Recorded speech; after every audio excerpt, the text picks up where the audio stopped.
Okay, here we are at our elderberries. Now this is our first time with elderberries, so bear with us. We're having a lot of fun with them. We planted an American variety. Actually, we planted a John Adams, what we call Johnny and Adam. So we have our two different plants, two variety of plants. They are Elderberry canadensis or the American elderberry.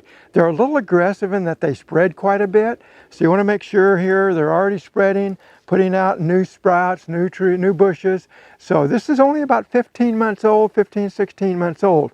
So they are going to spread. Make sure you get them in an area that you don't mind them taking over. And they are going to need some watering, obviously. Now what happens is the flower, the buds come out. Now these are actual berries, so we're a little late, but they come out and make these big bunches of white flowers and various, it's beautiful. And then all those buds fall off. These berries aren't there. They're just little tiny dead end stems after those buds fall off. Believe me, they're gonna grow a berry. Then you start coming into the berry and the berry maturing. Here you can see a bunch of berries.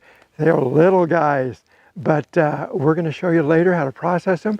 What you wanna do right now is protect those from the birds. Keep watering your plant. We just used a tool. We bought it, where do we buy that, Judy? Hobby Lobby. Hobby Lobby. And rather than use zip ties or anything like that, we just cornered them and tied them together so the wind wouldn't blow them off and the birds can't get in there to eat our berries. So plant them in a good place that they can spread. They will spread. From what we understand, these guys can get 10, 12 feet tall very easily. So here we are on processing day. And believe me, procrastination is the evil in gardening, and we all fall to that. We procrastinated a couple days and a storm blew in. We had horizontal rain coming in, 3.5 inches last night. Probably lost some good berries, but today we're going to harvest and we're going to take them in, get them ready for the freezer. As you can see, they are definitely ripened up. We'll just go ahead and clip those off. We'll get them in our buckets, uncover them, take what we can.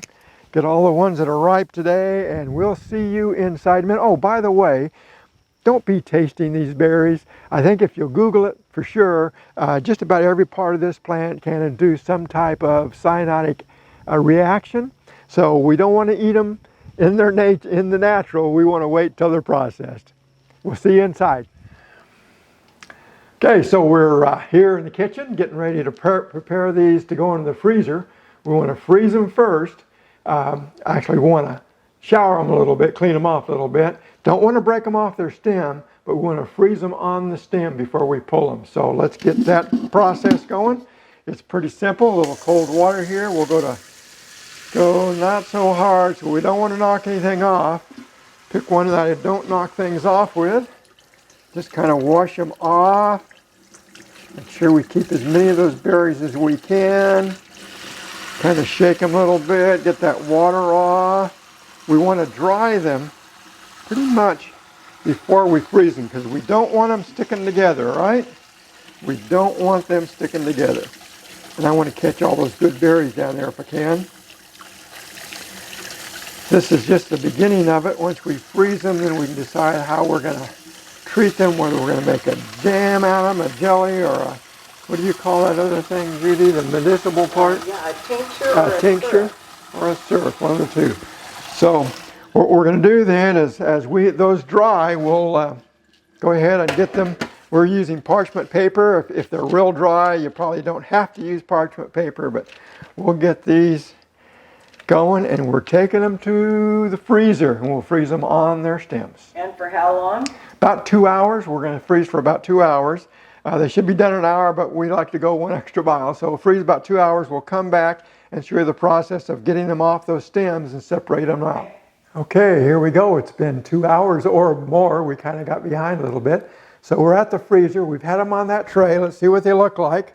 There they are in the freezer. Can you see those? Now, one of the problems is these bunches are so small, they thaw out really fast. So we're not going to take the whole tray in. We're just going to take couple bunches here so we can get them off.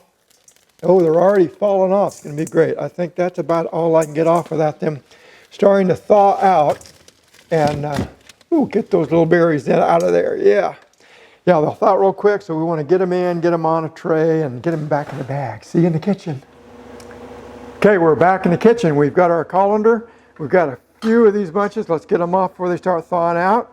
And these are already, it didn't take long for these things, but you kind of have to roll them off of those stems. You can see juice is already getting on my fingers.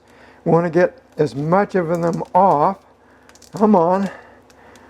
As quick as we can, because we want to keep them frozen.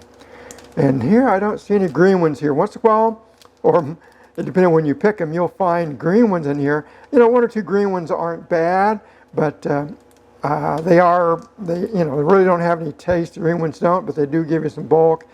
If you find a green one that easily to take off, I would just go ahead and throw it away. That's kind of as many as I dare get off there, because here again, I want to get them. Look at this, just falling right off. Because they're frozen on there. You want to make sure they're frozen. That 2 hours of freezing is pretty important. Get them off. You can see I'm starting to get a little pink in my hands. We don't want these babies to thaw out.